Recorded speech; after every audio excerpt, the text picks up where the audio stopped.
everyone is against progress, but some people might just be ignorant. And so we wanted to give you guys a forum, and we wanted to share our thoughts from the black community. This is the discussion we've been having, the black community. This is a candid discussion, and tonight's subject is activism and how media portrays activism when it's coming from the black community.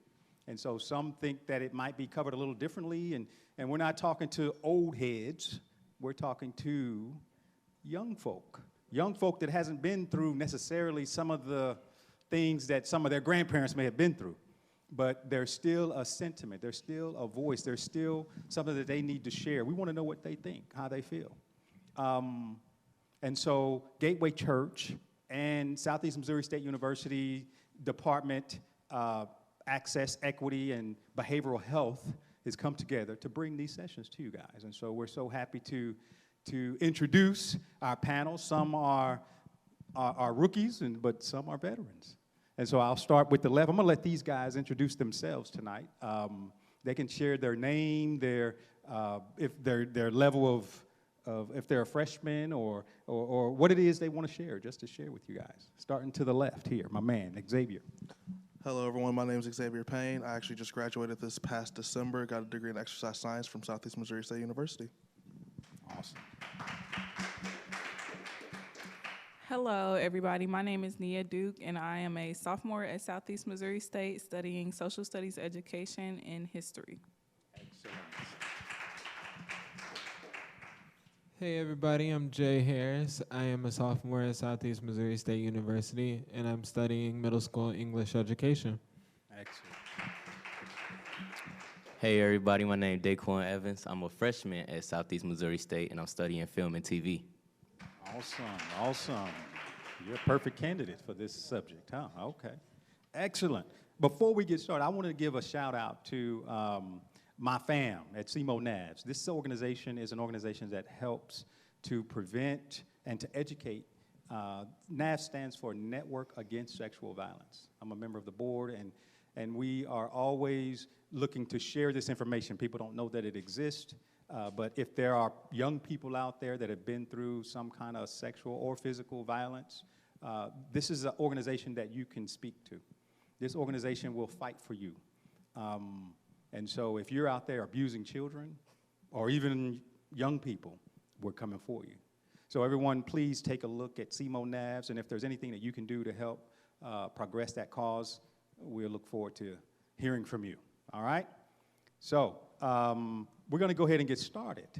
We have a few questions tonight, and of course, as I said before, the subject is activism, the media portrayal of activism in the black community. And so I'm going to just ask the question, and we want to hear what the students have to say. And I'm not going to give that question to a specific student. Whoever wants to answer the question can answer the question. If everyone wants to answer the question, they can do that. But I think that we have some good questions tonight, and I believe we'll get some good answers, at least gets their perspective.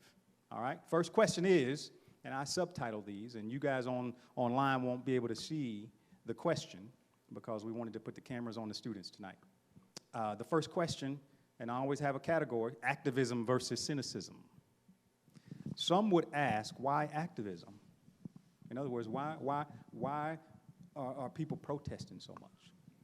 What are you fighting for? Some would say, haven't your people already overcome? The question is on the table. What you fighting for, Jay? What have we overcome? This, give me an example, something we have overcome. Well, some people would say that, if we had left you in Africa, they're like, look, dude, you got, what do they call it? All these programs, you got, you're giving people jobs. There's quotas for, there's welfare. There's all kind of stuff that helps people. With that, we have mass incarceration. We have police brutality. With that, we have, school to prison pipeline. We have multiple things where, we're dying every day. Like we have multiple things where we're, struck with fear, all the time. But we, have overcome something. We still have internalized and systematic racism in our own country, but we've overcome like what? Because we got, Oprah. We had 1 out of 46 presidents be black, but we've overcame something. Like our country stands for freedom. Our country stands like literally the home of the free, but literally none of us are. Never have. And like we continue to fight because we never have been free. Literally this country was started by slave owners who were people who looked like me. But we're the land of the free, the people of, a free country. We can do as we please, so they say.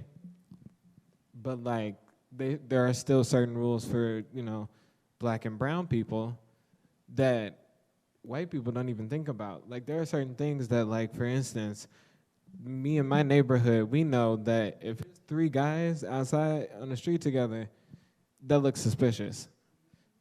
That looks suspicious to cops that live literally around the corner from my house. And it's like when we know, and like when we get together, we like, hey, we got to go to somebody's backyard. We got to go, in somebody's house because, we fear that something can happen just because somebody assumes something or just because I'm standing at a corner. But we've overcome something. I think, me personally, when you say, what are we fighting for? I'm fighting for, like, my future children. Like, I want to raise children in this country without having a fear, like, that my son is going to be shot down in the street because somebody saw him suspicious. So that's what I'm fighting for. We have all these programs, but we wouldn't need them if we were just treated equally, like. We fighting the same fight we was fighting 400 years ago. So I don't, like, what are we fighting for? Police are still doing the same thing that they were doing when they were created 400 years ago. It's just on a grander scale. We are not all equal. Like, nothing has changed. It's just a new narrative or new perspective. The police force started out as like slave patrol to catch runaway slaves, so they're still doing the same thing, just under a different name. And I got a question for the people who say, why activism? Like, why not activism? We see racism on a day-to-day basis. I just read in the news recently how a black couple who let their white friend try to sell their house was valued at over $300,000 more than when they tried to sell it themselves, and it was the same house. Like, we seeing this constant, every time the black race try to progress, we see these constant handicaps and inhibitors placed in our way. We see Ronald Reagan flooding the black communities not too long ago with crack and other drugs. We see Ahmaud Arbery getting shot down the street by not police, but by his neighbors, neighborhood watch, who thought he looked suspicious. So when people say, why activism, why not activism? How can you look at all this stuff happening in the world and not be outraged? Okay. So there is nothing we've overcome? I'm just being the advocate. Have we improved in any areas? Yes, by all Would you means. rather live in 2020 than 1920? By all means, yes, we have improved. I'm not just saying that, like, black people have not achieved nothing since we've gotten here. You know, we've been able to vote. We're able to, own land and stuff now, things we weren't able to do years ago, but the fight is nowhere near done. We still have a fight to fight. We still have things to accomplish and achieve. We're trying to achieve equality. Like, you could look and say we're equal, but honestly, everyone knows that is not true. I don't know why we sit up here and pretend it is. It's a difference between equality and equity. Things may be equal, but they're not equitable. Like schools, like we don't have all the same resources. Just, yeah, I don't even, it's so much. Awesome. Any more comments on that? I was gonna say, you said, what have we not already overcome? We're, like I said earlier, we're still dealing with the same stuff. It's just a different narrative. They're just sneakier about it now. They put these rules and regulations up to hide what they're doing. You're literally doing the same exact thing you did 100 years ago. You're just coming up with a new way of making it legal. So if you four were the people that were going to create the new utopia, what would be the number one thing that, give me the top three things you think would be necessary for society to make us equitable? I think we need to flood under-resourced communities with resources like money, education, just flood it because we're not getting it. Three things. It's so many things. Education and finance. Yeah. And there's another? Who's being educated? Black and brown people. Everyone's being educated. Everyone has equal access and opportunity. That's the issue now, is that not everyone has equal access and opportunity. So now people think that they are better than one another just because I may have this degree and you don't. So if everyone had that, which is the thing that scares a lot of people, is that they don't think that we can all be equal or that we can have this utopia. That's why we are the way we are still now.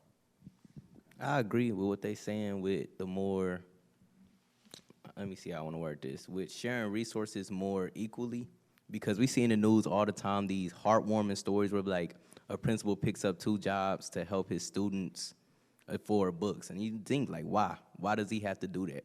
We have all this money to go into the military. You saw during the Black Lives Matter protests this summer when they made new weapons just specifically to target rioters. We have all this money to go into this, all these unnecessary wars, but we don't have a dime to spare on underprivileged and underrepresented communities.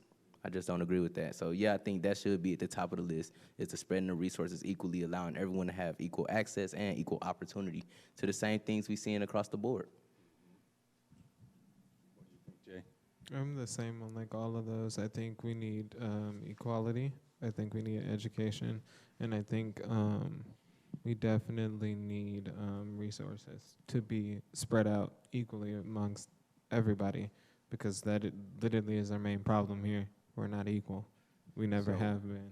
It makes me seem, you know, this is something I said a while back. I think the economics is what, or the lack thereof, is one of the key things that causes a certain level of crime. Not that crime is only in, you know, Mr. Ball corrected me a long time ago saying crime is not only in the black community, and we understand that. But we do want to prevent giving the people the opportunity to target us. You know, you don't want to have to hide in a backyard, but you don't want people starving. People starving, they will do crazy things.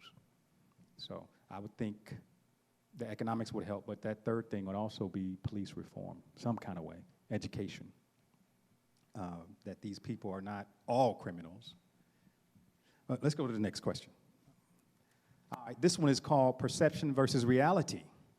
Whoever controls the media controls the narrative, and whoever controls the narrative controls perception. And to the inexperienced, perception is reality. What do I mean by that? If you're not from the community and you don't have no experience in the community, you don't have any connections or friends in the community, then what you perceive can become your reality. So the question is, do you believe the media plays a role in defining who you are in society? I think I believe I define myself. So if you don't know me and you're making judgments based off what you see about black people in the media, that's a you problem. But yeah, so to those people who aren't like in that community, they might think that way, but I think by now everybody knows that the media is crooked, like both sides. It doesn't matter who, like both sides play a role in painting pictures of different people. So, yeah. Do you trust them? I don't trust nobody. Okay. Not even me? I trust the Lord. Thank you. Granted, by all means, I do think that the media does play a role in how we are perceived. I mean, not me individually. I don't think it defines who I am in society. I know who I am. But, like, granted, we as a culture and we as a race, I believe the media does play a role in how we are perceived, and we see this often. We see this with keywords in the news. We see like, we'll say, I can give you an example for exactly. We'll say people who were seen stealing, I'm gonna say stealing in both contexts. People who were seen taking resources during Hurricane Katrina, when they just happened to be white, they were called survivalists. But people who were black and seen doing that were called looters. And we see that word thug and looters painted about disproportionately whenever black people are on the TV screen. They're called thugs, they're called looters. You see a white person on the TV screen committing the same crime, they're just called heroes, they're called warriors, stuff like that. They always paint us in a negative connotation with their wordplay. So yes, I agree that by all means, they do play a role in that. Oh, I was gonna say they're called patriots. Is what they're Patriots, called. they Proud Boys and stuff Yeah, like 'cause that. If we look back, and I'm just gonna say, the media does influence. I wouldn't say they control the narrative; they influence the narrative. Because you're gonna believe what you want to believe. I can see I could see all the stuff that was going on in the media when they rushed the Capitol, but I'm going to believe what I'm going to believe regardless. So just touching on your point, I was going to say, yeah, we see that the media definitely influences a lot of stuff, because when everything was going on last summer, you saw them talking about, oh, but they burned down the Target, they burned down this, they burned down that, the thugs, the rioters, the looters and whatnot. Even the former president said that, made a whole tweet about it, and then deleted it recently afterwards. But then when everything happened in Washington earlier this year, they were called patriots. Why are they called patriots? And it's not just, oh, my fault, I cut you off. I was just going to say that's considered a terrorist. What they did was terrorism, if you look at the definition. And it's not just when they do anything political. We seen this years ago, too. When the Ferguson riots came, they were called rioters, looters, things of the sort. But when the Eagles won the following Super Bowl and people in Philadelphia trashed the city, it was just boys will be boys. What do you mean boys will be boys? They're causing the same property damage and destruction that people in Ferguson was. Over a game. Over a football game. Like, what?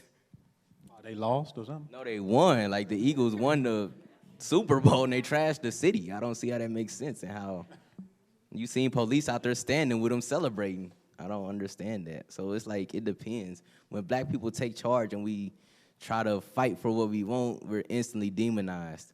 But when white people, or not just white people, when people of other races do the same, they're rewarded. We've seen this with the Jewish receiving reparations. We've seen this with the Asians receiving reparations after they were placed in camps during World War. Like, we see this all the time, but we never get that same, we don't get our share. And I wonder why that is. So to me, the media definitely plays, part in the viewing of our identity. What people see us, it is controlled by the media. Like you said, whoever controls the narrative controls perception, and to inexperienced perception is reality. They deem this as being real. Like, they deem me, like, for instance, people think of me when I wear, jeans, boots, and a hoodie, I'm a thug. Literally, I had like 8 people follow me around today because I had a hoodie on, and I had a hood on top of my head and a mask, and you couldn't see my face.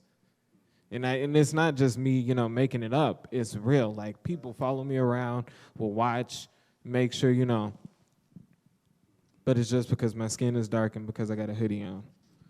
But like they said, like you see in the media, they call these people patriots. They stormed the Capitol. They let them into the Capitol.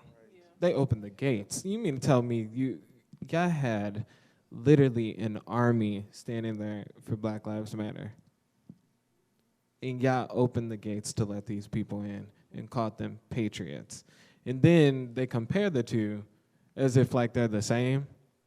And and that to me is like the biggest pet peeve, is because they're not the same. We're fighting because we're dying in the street like animals. And we are depicted as in, these dark humans or these dark beings, and they kill us like we mean nothing. But they mad because they lost? They fought because they lost? Yeah, I tried to, burn the Capitol because y'all lost. And to me, like, that's the thing that, really gets under my skin, because we are portrayed as always the aggressor, the the bad ones. The one, even in, even in schools, that's how they portray, black children. They'll be like, oh, you have to be mindful of him. He can be a little, little bad one at times. I was portrayed as that kid. I had the little behavior slips, little stuff that they used to like, pass between, grades where they told you or told another teacher, you got to watch out for, him. And like now I'm going on to get a graduate degree. But like, I was the kid with behavior issues, but little Tommy was, just little Tommy. He was just chilling. He was just sitting there, oh, he just has some, attentive issues. It's not anything major. But me, I might cause a riot in the classroom. Come on. The media definitely does that. I was gonna say, I think the other issue is that we feed into the media way too much. We are definitely in a digital age. Like everything is posted online, so it's partially our fault too, because you feed into it. You feed into it without knowing what the true narrative is. If I see, let's just say, if something comes up on the news about a black man being shot here in Cape, the first thing I'm gonna think of, I'm not gonna think, oh, what was the situation? I'm gonna be pissed because, oh, a black man was shot in Cape by a white cop. Like that's just me feeding into the narrative rather than looking at the whole situation. That's kind of hard because we are all human and we all have our feelings and whatnot, but we feed into it too, and we have to learn to not feed into all of that. I think one thing that I do admire about my generation is that we're not taking the time out to like sit around and be sad about what the media is saying. We're going and getting the facts for ourselves and spreading it amongst ourselves so that we are educated on the issues. Like most of the time, I don't even watch the news. I get my news from Twitter, and if I feel like, oh, that's shady, I'm gonna go look it up myself. But Twitter they be saying the right stuff. Like they be having the right ideas, and I don't know. It's just like we're tired of being portrayed this way, so we're trying to take the narrative back, and we're getting all this pushback. So, All right, that's perception versus reality. Next is protest versus riots. What's worse, black protest or white riots? Do you believe the media depicts people of color of equal footing? We don't even have to answer that second question. We know how y'all feel. So the first, what's worse, black protests or white riots? These are trick questions, guys, kind of, but go ahead. This shouldn't be a question. But because they shouldn't be compared. These are not the same thing. They're nowhere near being the same thing. No, people will be like, oh, they're rioting. They're rioting because they lost.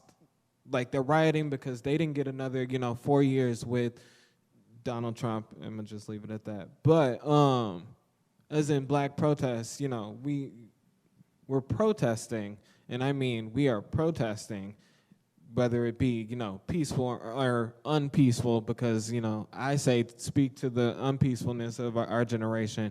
We need to be unpeaceful because obviously they don't pay attention when we, full of peace. They don't grasp attention anymore. Stokely Carmichael said, a riot is the language of the unheard.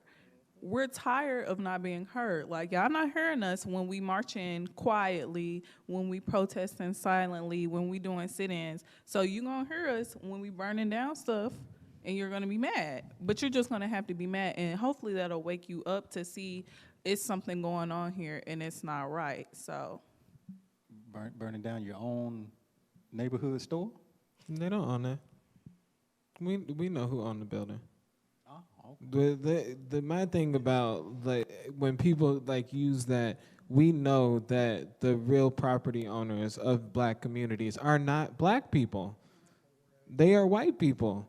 We're not burning down our stuff. We burning down their stuff. Their stuff just so happen to be in our neighborhood. We don't own the building, but we know who do own the building. So there was what happened? A guy got killed in a Wendy's. You remember that one? In a Wendy's, he fell asleep in the drive-through or something. and they burnt down the Wendy's. And some mentioned that some of the stuff that we need to stop doing is burning stuff down because black people work at those places. They can build another Wendy's. He can't get his life back. I understand that. I understand that. But so you're saying that the protesters are the rioters? This ain't two different groups of people? Oh, can I get some of that? Please let me get some of that. I feel like black protests and white riots, I feel, piggybacking off what Jay said, they should not be in the same category. And I say this for this reason. Throughout history, when we see white riots, we see them for the wrong reason. If you look just a few months ago, we see them rioting at the Capitol because they lost an election. If you look back even farther, we see them outside a city hall with armed guns over COVID mask guidelines. We're in a pandemic, and you're bringing guns because you don't want to wear a mask to protect you. If you go all the way back to the 1600s, we see Bacon's Rebellion because they're mad that their governor won't let them kill more Native Americans and steal their lands. So every time we see white riots throughout history, they're not ethical. We're not seeing them for the right reasons. But if you flip that coin and you look on the other side of the token, when you see black protests, you see them rioting. If we do go in the same chronological order, we see us rioting a few months ago, obviously because we're being unjustly killed by the police. If you take it back to the civil rights era, we see them because they're not having equal rights. Their schools aren't being funded properly. They're being racially profiled. If you take it back to the 1800s, we see them rioting because they're slaves. So like every time we see black protests and white riots, I'm not saying the white people do it for the wrong reasons, but history shows they're kind of doing it for the wrong reasons, you know? So like I think it's pretty obvious who's worse in this scenario.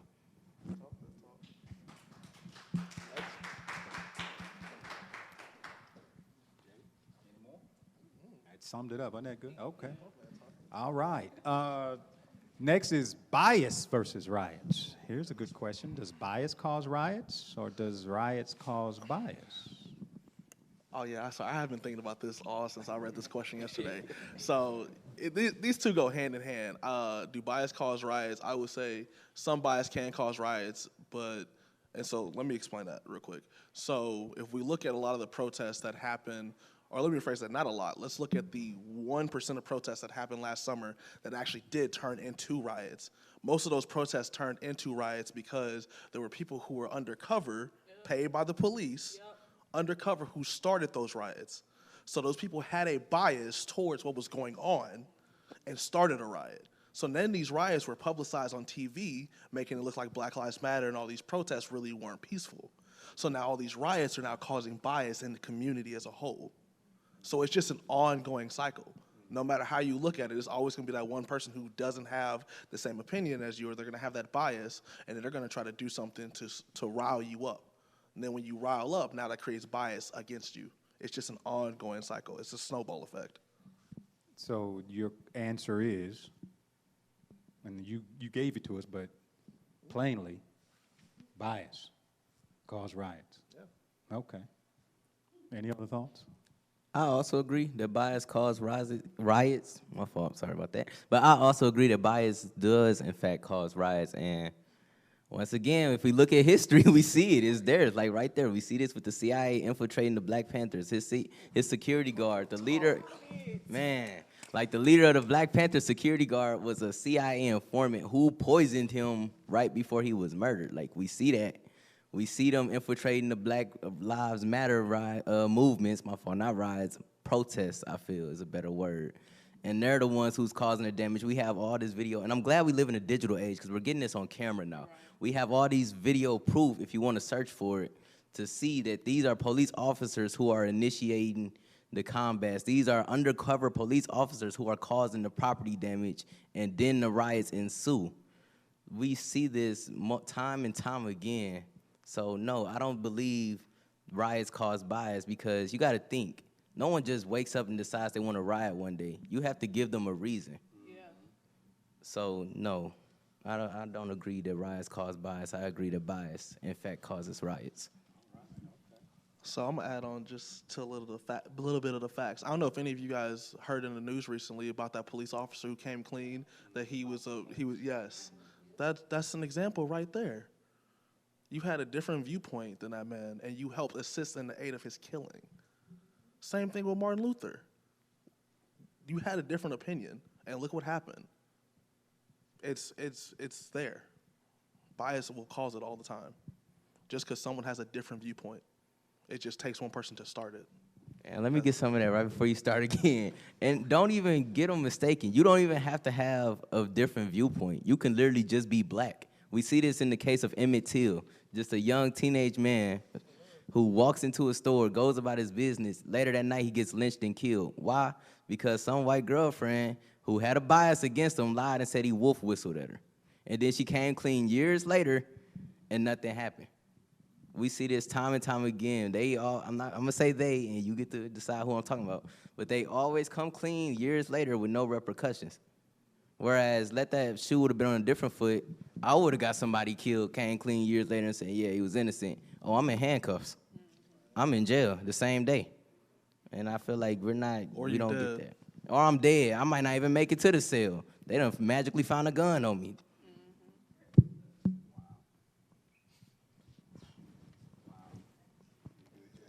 Oh yeah, they said everything. I mean, Yeah, they they left it handled right that. there and cleaned the whole Sounds table. like bias caused riots. I guess when they killed Martin Luther King, it wasn't a, every city was on fire, it seemed. Because we tired. We're tired. Like, this is tiring. Struggle is a never-ending process. Like, we shouldn't have to keep doing this, but we do. You think I'm 19, 20, about to be 20. Like, you think I want to be out here protesting under the hot sun, under all of these conditions? Like, I don't. But I'm going to do it because we're tired, and I don't want my kids to have to do this. Awesome. I'll say, just to add on that topic about Martin Luther, people have to also remember that when they killed him, they rioted they protested, angrily protested, for 6 days, and then we finally got equal opportunities. Just to 50 years later, we dealing with the same stuff. So what do y'all think we're gonna do again? And we got to understand that somehow, some way, every time a black movement starts to rise, all of our leaders end up dead. Everybody in Ferguson that was leading somehow has ended up dead. Well, not everybody, but a lot of them have ended up dead. I think like 8 people. Martin Luther King, Malcolm X, Fred Hampton. It's just so many instances where they're just taking us out because they know without leadership we're kind of like lost. But these people keep rising up and saying enough is enough. And if you're just ignoring the fact that we are getting killed, you're just being willfully ignorant. And I feel like it needs to be stated that these aren't just average Joes who are killing our black leaders. Martin Luther King survived that gunshot. He died on his hospital bed by suffocation. The people who rushed Malcolm X in his assassination attempt shot blanks. He died from 3 sniper wounds to his heart. We have to realize this is not average Joes doing that. I can't name one person that I know who owns a sniper rifle, let alone 3, and can shoot them simultaneously and hit them directly in the heart. So I feel like that needs to be stated. That's professional work. Suffocating a black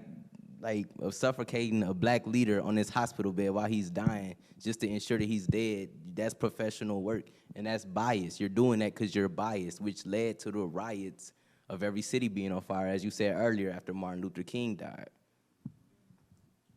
Okay. You good? Go ahead, they said All it. right. We have a final question. And the title of this is The Real Issue. If you believe there is actual intent to show people of color in a negative light in the media, what do you think is the objective? You just answered it with the question. What's the objective? To keep The- black the- people or people of color in a negative light. Why? Suppression. I feel Why that's not? exactly what it is, suppression. I feel like strength in numbers. United we stand, divided we fall. We've all heard that saying multiple times throughout our life. And I've seen this in my own lifetime. I could paint back to a story in my 1st grade where I didn't know who Malcolm X was. The first time I ever heard of Malcolm X, I didn't hear it from a history book. I heard it from my grandma. So when I went to the school and repeated my information about, oh, Martin Luther King not the only black person during the civil rights. There's other people. It's this dude named Malcolm X. My teacher instantly shut me down and said, we don't talk about Malcolm X. He was a bad man. So we see this time and time again, like, they don't want us to know our history. They don't want us to know our roots because of suppression. What is their narrative? What's their objective? Honestly, who knows?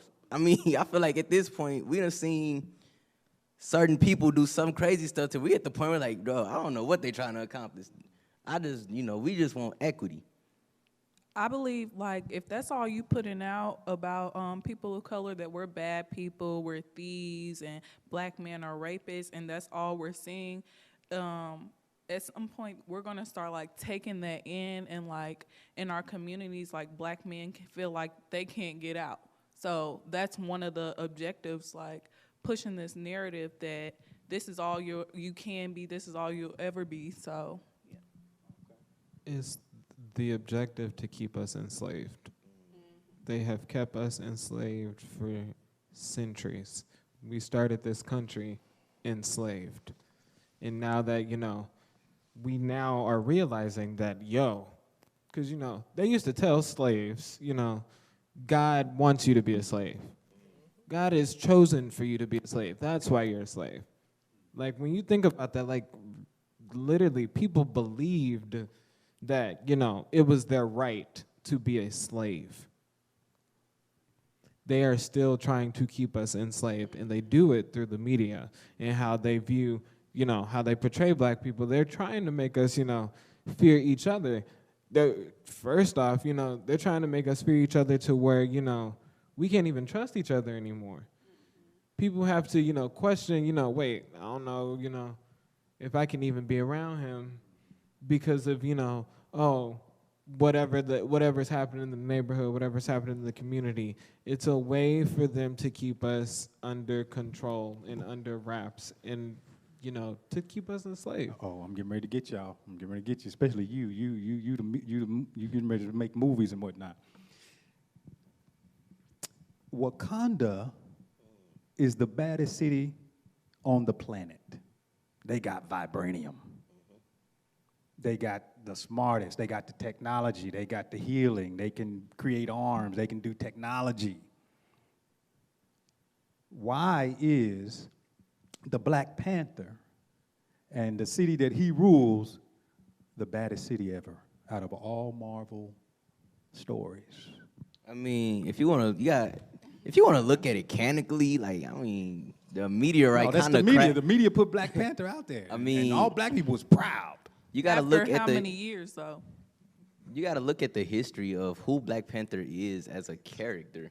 Stan Lee was avid in his pursuit against racism, so he made a black superhero who black people can identify with. That's why we see Black Panther. That's why we see Luke Cage. That's why we see Storm. Stan Lee was actively against racism. Why was Black Panther city Wakanda so bad? Well, Who is Stan Lee for the people? Stan Lee is the creator of Marvel, for everyone who knows.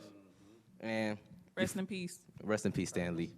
But if you want to look at it from a mechanical standpoint, Wakanda's so bad because a meteor containing vibranium crashed into their city and they built a city around it. If you want to look at it from a realist standpoint, it's because Stan Lee was against racism. There's actually a comic out there where Black Panther beats up the KKK, and it wasn't written just to be written. It was a story behind it. The person who created the Black Panther, because obviously Stan Lee did not create the Black Panther. It was created by a black man. I want to throw that out there.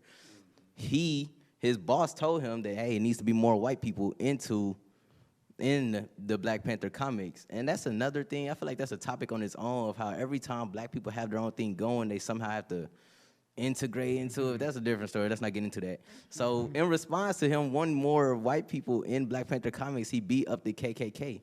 So why are they the baddest?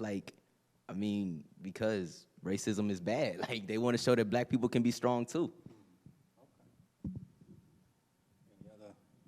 I mean, that's just the Black Panther. If we take a look at everything else in like Hollywood and the media, we don't really have anything else other than the Black Panther. We have all these other stories of struggle and just turmoil about black people, but we just got the Black Panther. We just got the Black Panther. not too long ago. Every time we see black people in the media, it's a black sob story. It's a black person overcoming something bad. How many times we done seen the Tyler Perry movie where the black man's is beating his wife and the black woman somehow has to overcome that? Or we see Fruitvale Station where it's focused on a black teen who got shot. We don't really see black people painted. There is no story where a black man owns a business and he meets a little girl and goes off like we see with The Rock in them. In his movie, what was it, Game Day or something like that? Mm-hmm. Yeah, like we don't see black actors get those roles. And I wonder why that is. That's actually what made me want to pursue film and TV, to be the change I want to see. And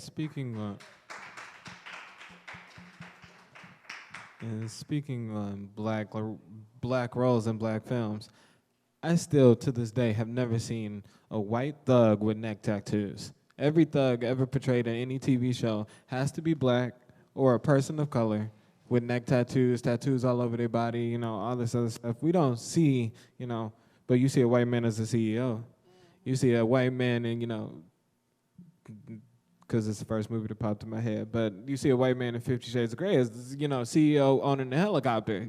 But you see, you know, me as a thug, you know, or me as somebody who, you know, has to die. And that's why when I look on Black Panther, it's the one, you know, it's the one movie that we do have that, you know, where we can really see ourselves as being something more than just a thug, a criminal, or, you know, working stressed out because we got to work 4 jobs to support the family of 8 that, you know, we see in movies and see in television. Because, you know, we already see that in reality. They already depicted this in our reality. And so I think that it's so powerful, and it's so powerful to black people, is because it's the first time that we get to see ourselves, and it's the first time that we get to see ourselves, and I wouldn't say not be ashamed, but I think it's the first time we get to see ourselves in a better light that we, you know, already know we can be. I see. So, Xavier? I had 2 points. And this is just depicted in movies too. Did any of y'all know that the Falcon was supposed to be the next Captain America? Yeah. And then they announced that he was coming back, and all the turmoil that came from that. And then all of a sudden, out the blue, Falcon has a movie that he has the shield now. So that's. But he got to share it with the Winter Soldier. Exactly. That shows you.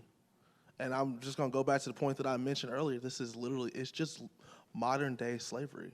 Well, I watched something recently that talked about there are people in Hollywood that don't think that they can be successful with a black lead. Not. I mean, you have your Will Smiths, your Denzel Washingtons, but just across the board, when you think about the Shield guy with the Falcon guy, and they probably are putting them together because they think that it's going to give them a better return. But that's just crazy to me because, I mean, we see how well the Black Panther did, how excited black people were. We know for a fact that if black people are interested in it, it's going to be a trend. Like, there's no doubt about it. Black people, I went to see Black Panther 3 times and was excited every single time. So, I mean, like, at this point, it's just because they don't want to. And honestly, I feel like that narrative is rooted in racism. We see that narrative constantly broken again. We seen Daniel Kaluuya starring Get Out, and it broke box office records. We seen Jordan Peele spin the block, make another movie with black leads called Us, and it also breaks box office records.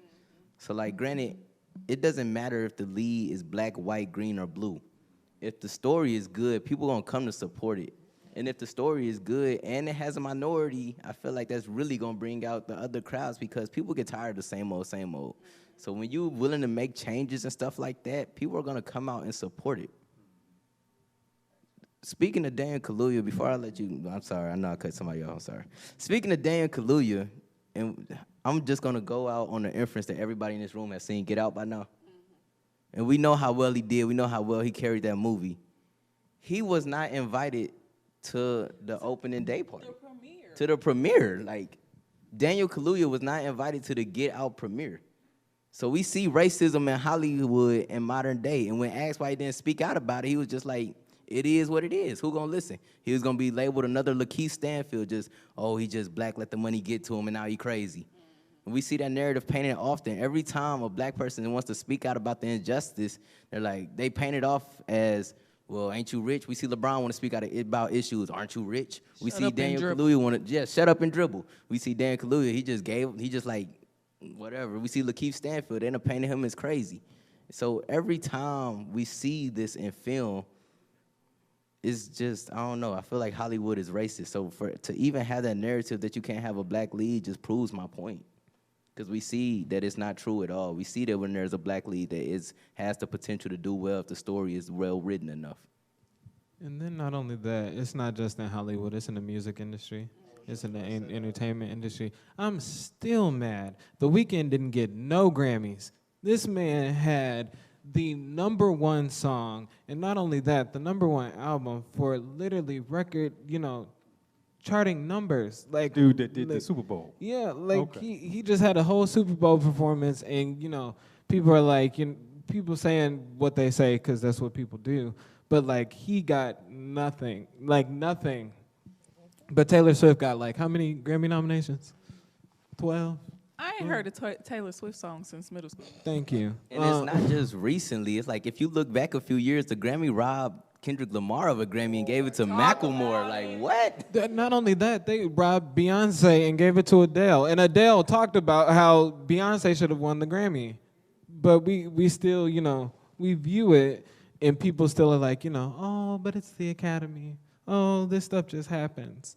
Oh, they still have other albums. They'll make other records. They'll make other stuff. I'm honestly at the point where if anyone is deflecting racism or turning a blind eye to racism, I just assume they racist. It's no way you can see all this happening in the world and still try to say that racism is not an issue. We're still dealing with it every day. I just believe that now we're seeing it more. And then even then, it's not necessarily assuming you are part of the problem.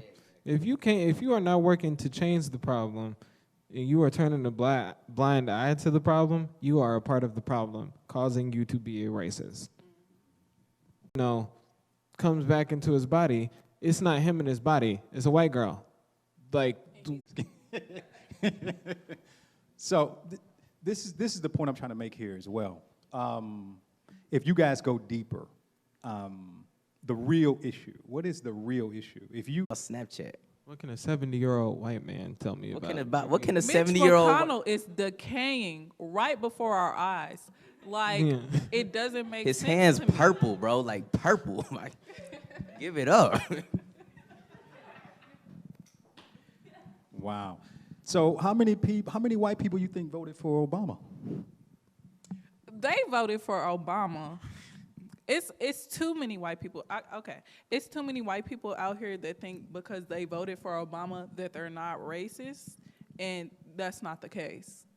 Because it's a vote, but are you out here actually putting in the work to make some change? Like these, it starts in your own community.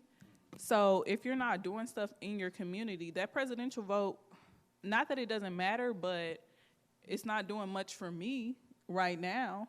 But voting for aldermen and senators that actually believe in their community and want to put in the work for their community, that's what's helping me in my community. So that performative activism doesn't do anything for me.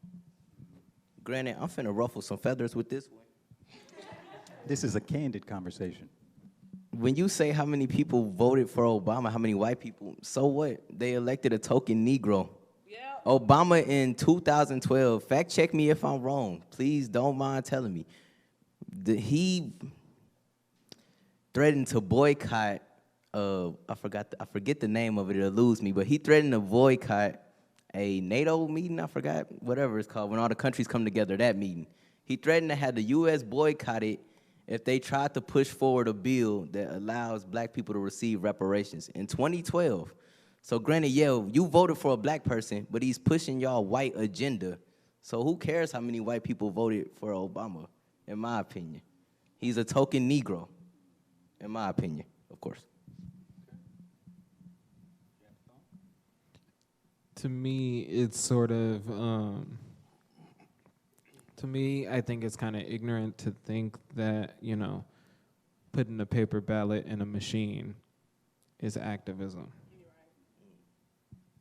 When you say that this is the, you know, least I can do, where I go out of, you know, my day to 5 minutes to bubble in a letter and put it in a machine and call it activism, oh yay, now I'm an activist.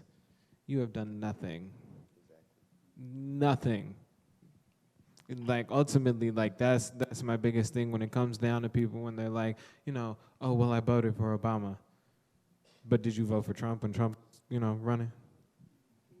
And that's the real question. Because when you ask people, oh, you know, it's almost like saying, I can't be racist. I got black friends. Excuse me? And I think that like that ultimately, like I have nothing for you and you have nothing for me. And it also, we shouldn't even be talking about white people voting for Obama, because when it comes down to it, black people turned out in numbers, in historic record numbers, to vote for Obama. We did that. So the white savior thing, that's out the question.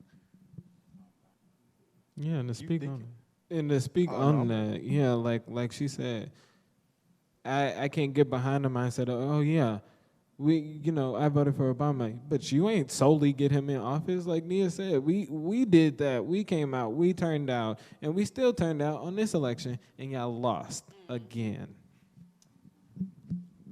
Okay, so I was gonna say a conversation that me and Trent have had numerous times over and over again. White people will love and adore black culture, black people, black food, black anything and everything until they either start shooting or the police show up.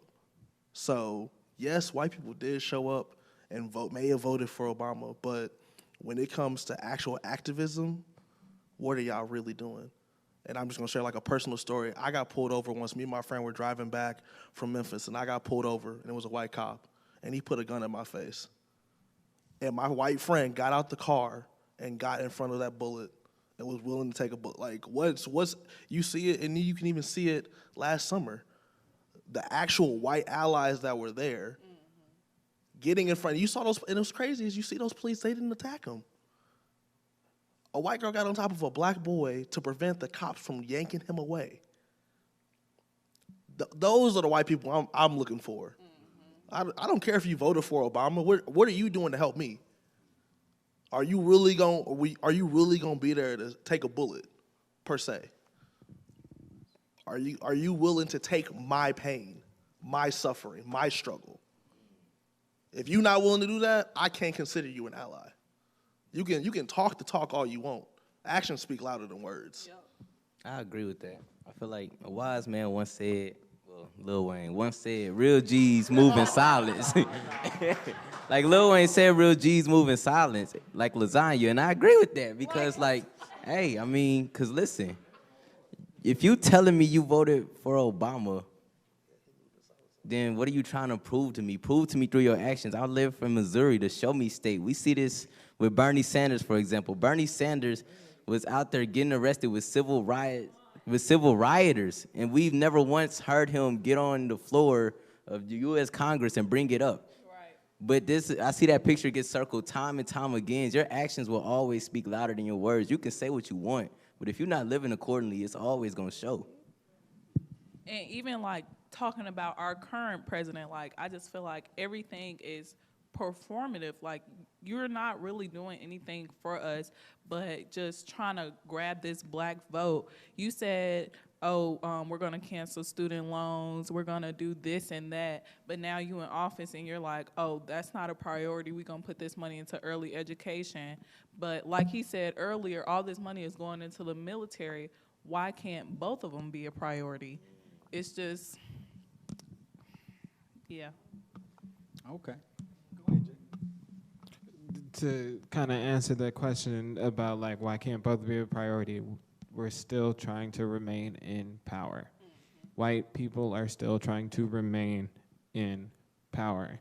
Of course they're gonna fund the military. They will never stop funding the military. Why? Because the military in my opinion, is probably the best thing we got for this country. If we didn't have our military, we probably would not be here. So I was thinking about your question that you asked. What is the real issue? The real issue is that they scared. Yep. They fear us. You enslaved an entire race for what? You fear us. You see time and time again when we riot, when we rebel, and when we come together, we are strong and we are powerful. You are scared. You're, like I said earlier, you are doing the same thing you did 50 and 300 to 400 years ago. You're just changing the narrative. You are scared.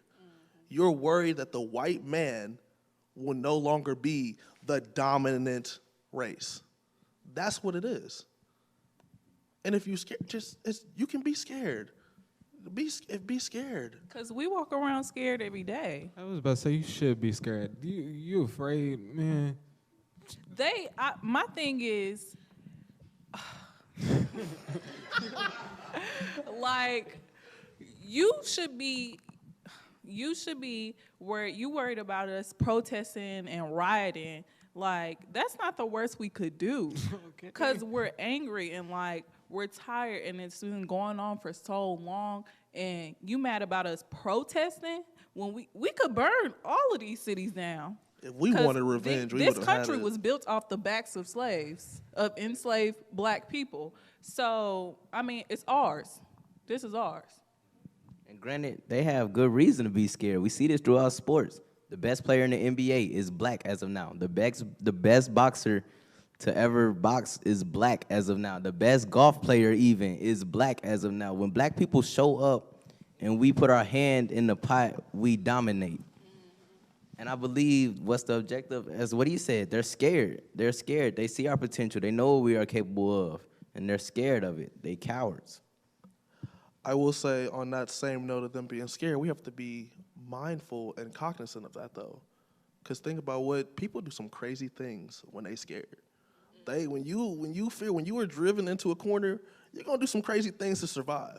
So I think that that's something that we also have to pay attention to is we're wondering why they're doing coming up with all these crazy scenarios, where all this money is coming from for new weapons, new drugs, and what. They scared. They in a corner. Yeah. We wondering why they're scared. You have to be mindful of that. And we got to get out of here. When we say scared and we say they, are you talking about the elderly white male that experienced Jim Crow? We're talking about racists. The racists are scared. Racism has no face. Racism has no name. Asians can be racist. Whites can be racist. Natives can be racist. The racists are scared. It's not no white people scared. It's not no black people scared. Green people scared. No, the racists scared. They the ones who scared. And the racists are the dominant group, or you said Asians, you said everybody that... The powers that be. Okay. I think that's a good way to end it. The powers that be. The real issue, did you have something else, Jay? I just want you guys to, you said it earlier that the only person that you trust is God. And whether or not you're religious or not, whether or not you believe in God or not, there is a puppet master. And the reason that this division continues, and as you said also, a couple of you said that people in authority don't give up authority. It just doesn't happen. It's not going to happen. And so if that's the case, then the future looks bleak, does it? Because eventually people are going to get mad enough to burn down everything. If we keep seeing people dying and there's no justice, then that's a pot that's going to overflow, bubbling up over. We built it all one time. We could build it again. I understand that, but what I'm saying is, do we want to go there? Do we want? You So want me is to there really answer another that way? question? What do you mean exactly? 'Cause What's the yes, question? Do we want to go another way? Is there another way to get what we want? Is there, because the point I'm making here is there is an enemy that you may not be aware of that is controlling people. People are being controlled by their thoughts. People are being controlled. The battleground is in the mind. So there is an enemy out there that we call Satan and the devil. And he has a plan. And we're rushing to, and we're like ignorant children following the breadcrumbs right up to the destruction because we're in emotion. So we have to find out what is the real issue. And you have to find, some people agree with Malcolm X, some people agree with Martin Luther King. But a lot of people don't know that towards the end, Malcolm X and Martin Luther King were very close and started to have the same ideals. That may be true, but It's true. if you look at Malcolm X was strong in Harlem. Martin Luther King went to Birmingham. Martin Luther King went to the places where his life was in danger. Malcolm was hollering from a perch of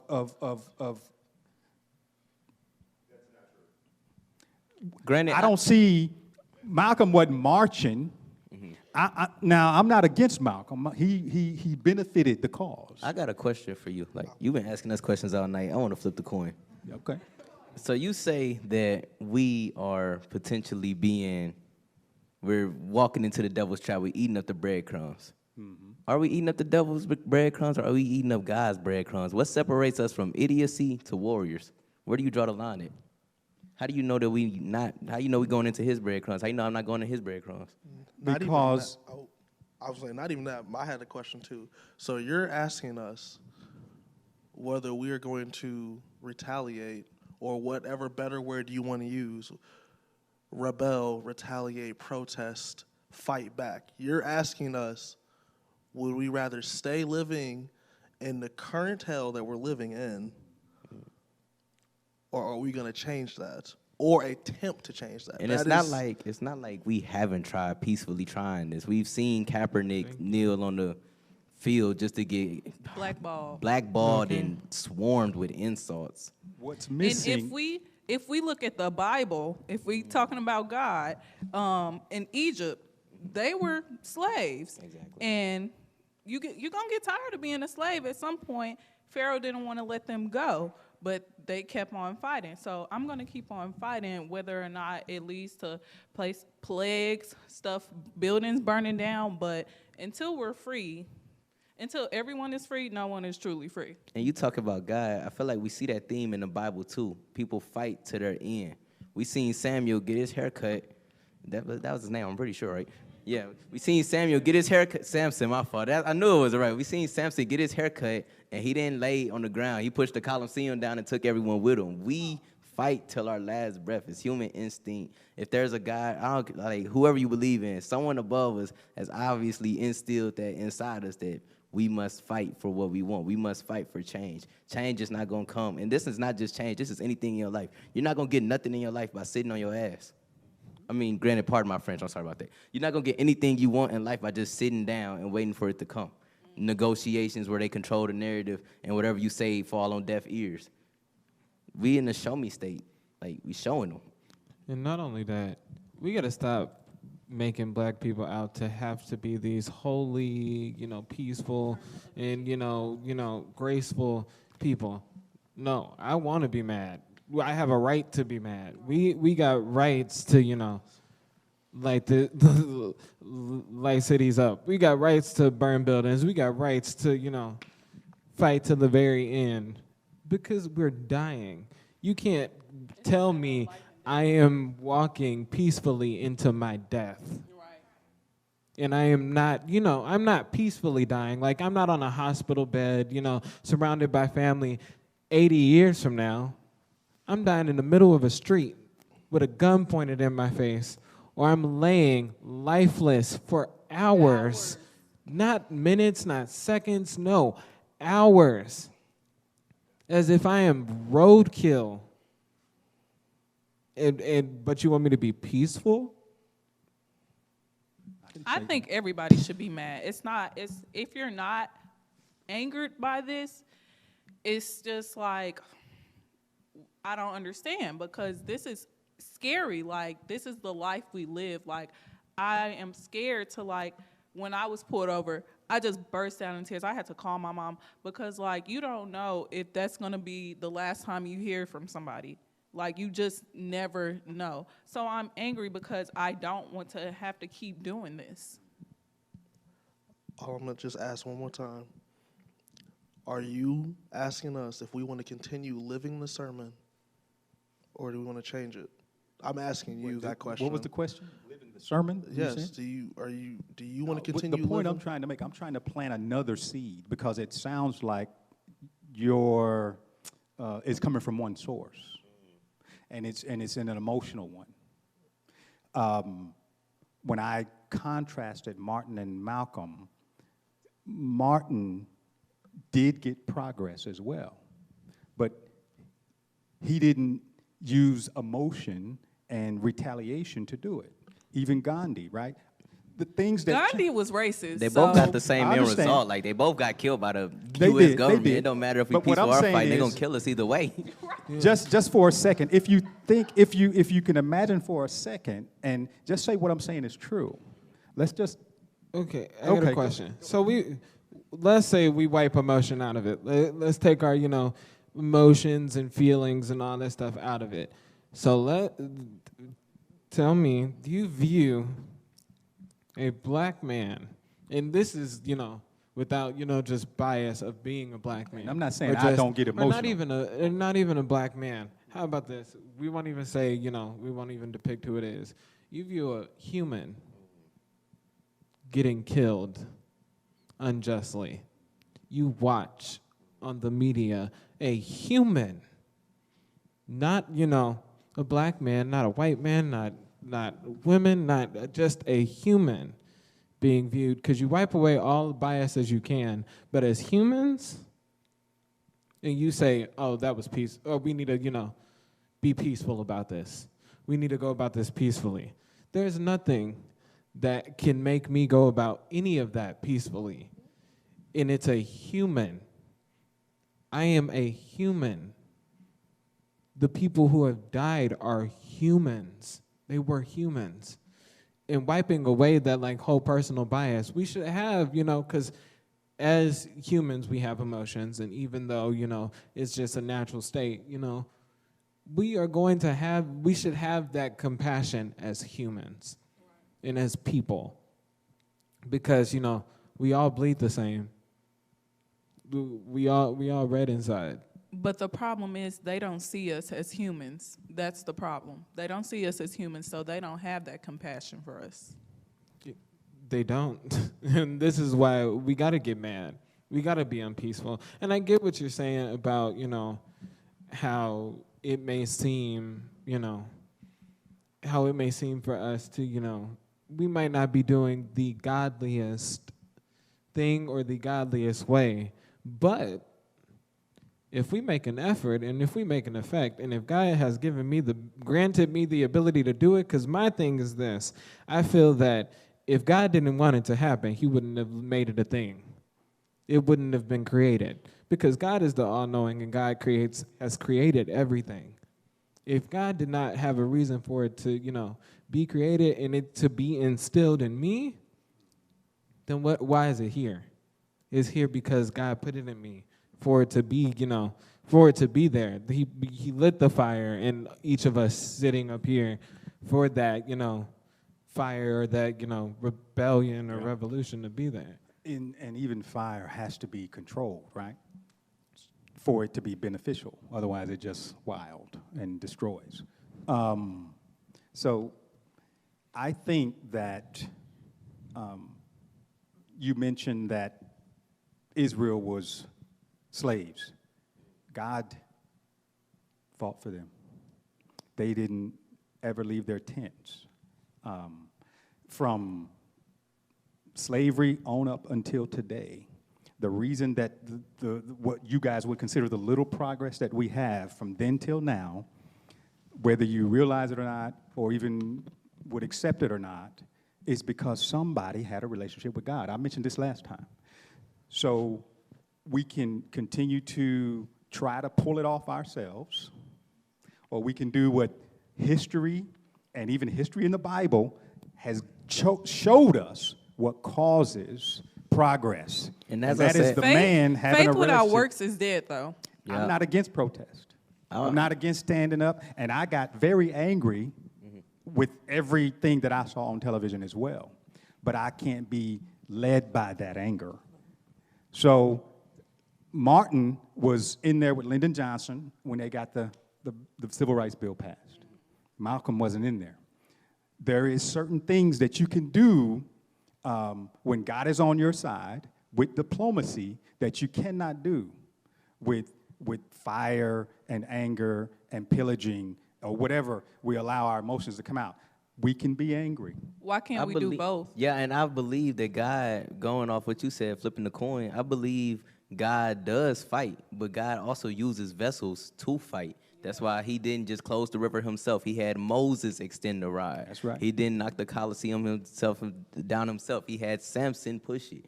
We see God using these vessels throughout the Bible time and time again. Who's to say he's not using us? It depends on where you're coming from. Elaborate, please. Your source. If any action that I do is based in emotion, if I'm going to retaliate, vengeance does not belong to man. It belongs to God. So I'm always going to know if I'm in God's will based on the origin of my action. So if your action is coming from a source that is against the word, that's not God. But to say that, it's not vengeance. What, you think we're doing this for fun? Like, you just thinking No, I that know it's what like a thing that we just, No, I agree. The reason I'm having these sessions is because I want to educate people that don't understand your hearts and understand my heart.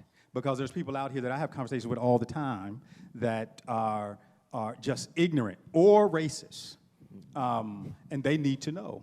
And not only do they need to know from me, but they need to know from your generation because it's powerful that even at your age that you're still going through this. So going off what you said, do you not believe that it was just a tiny bit of vengeance in Moses' heart when he spread that rod across and killed all those people? Like, you don't think he was like, man, it might be just a tiny bit of vengeance?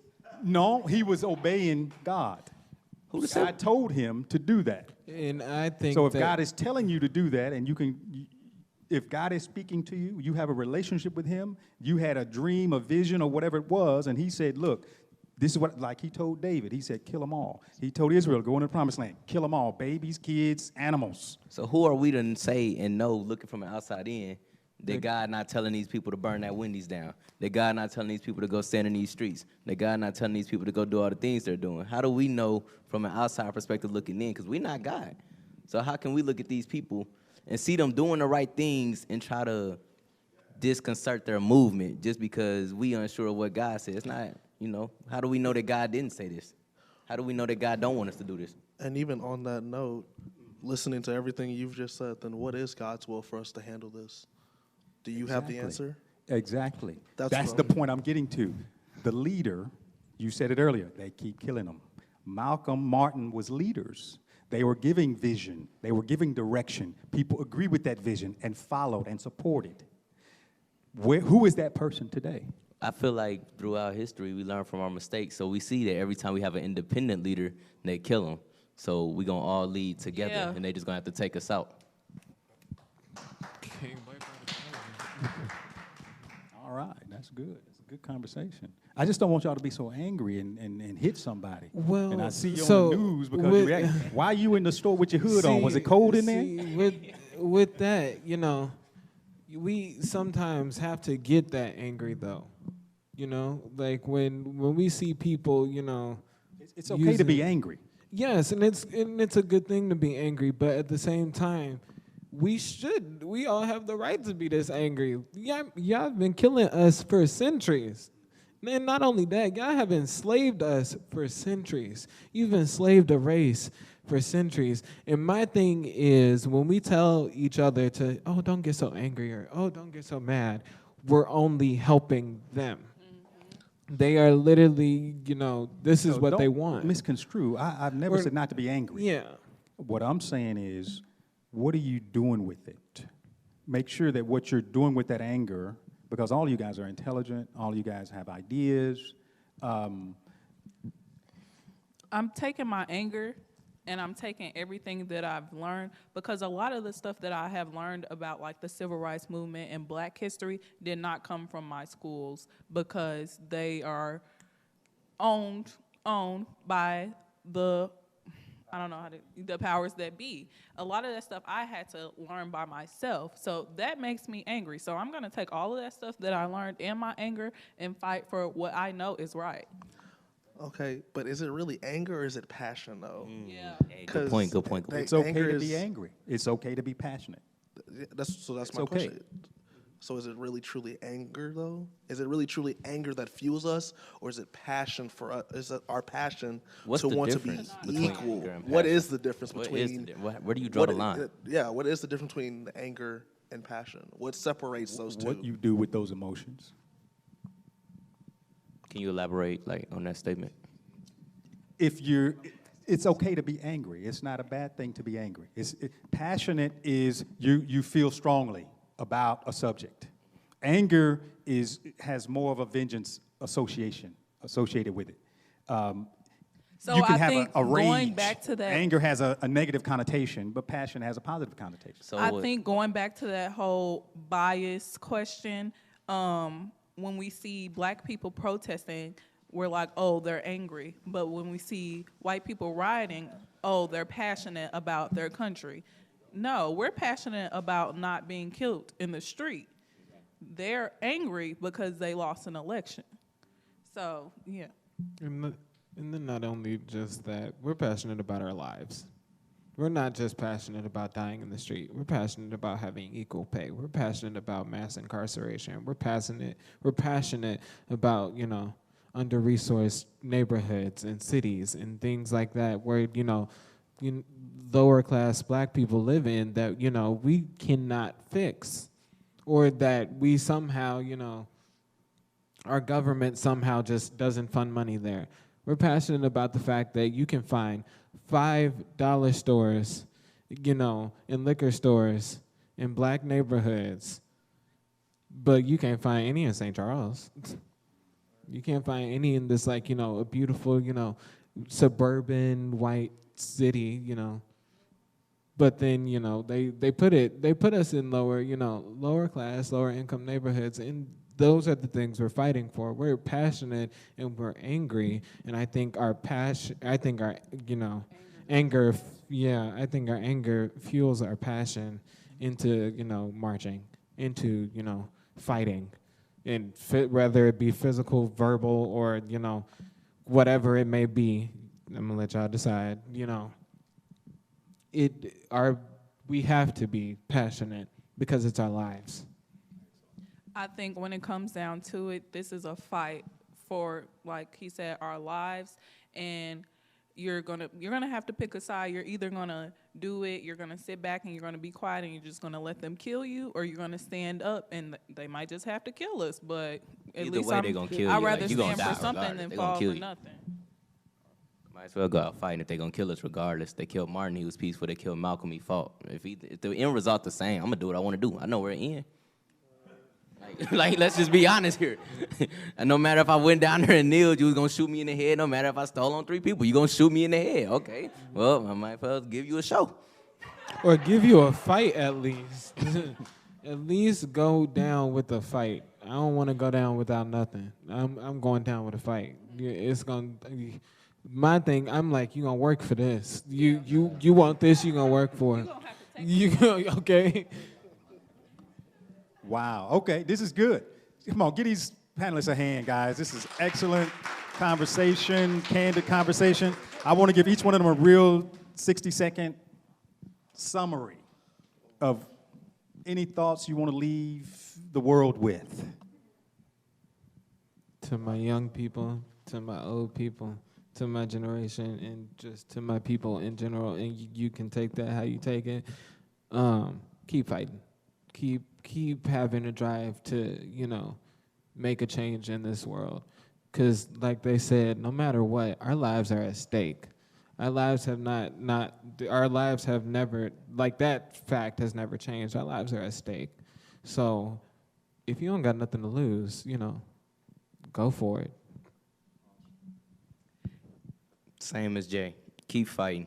The second we give up, the second we lose. It don't matter what they think. They thought we was criminals in the 1950s when they sprayed us with water hoses. They thought we was criminals last summer when they threw tear gas at us. They gonna always think the worst. Keep fighting. I say, in the words of the great Fred Hampton, you can kill a revolutionary, but you can't kill a revolution. So, yeah, like they said, fight on.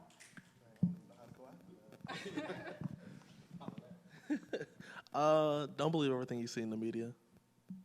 I mean, that was the whole purpose of this. Don't believe everything you see in the media. They always have an agenda, whether it's our side or it's the other side. Awesome. Wow, let me pray. Father, thank you for your young people. Thank you, Lord God, for protecting them, keeping them, making your face to shine down upon them, answering their prayers and giving them peace. Even in the country that we're in, Father, where they feel afraid, where they feel uncomfortable, where they are feeling like they are at risk for their lives, Father God. And I just pray that you give them a peace, and I pray that you send a vision, send a leader, send the person that you've called to give us the next vision for going to the next level. We got to get to the next level in this country. We need equality. We need justice. We need economy. We need neighborhoods, not just hoods. You have the answer, and we depend on you. And we're asking for your blessing. We're asking for your help. Just like you freed the Egyptians, just like you gave the promised land to the Israelites. Father, we're asking for fairness, for peace. We're asking for peace in hearts and minds. Now bless each and every one of these that are on the panel today, and bless all those they love. And draw them closer to you, Father. If that is the missing piece, if the missing piece is your love, we ask that you grant it, your peace in their hearts. It's in Jesus' name we pray and give thanks. Amen. Come on, give them a hand, guys. Thank you guys for coming. This was awesome. Peace out, all those who are on. I'm not sure I'm still on. But thank you guys for joining us. And we'll see you this Thursday night with the next subject. And I believe that one is, which one is that? Trauma. No, Black Women's last, I think, right? Which we'll be here Thursday night with one of them. So we'll see you then. Thank you. Bye.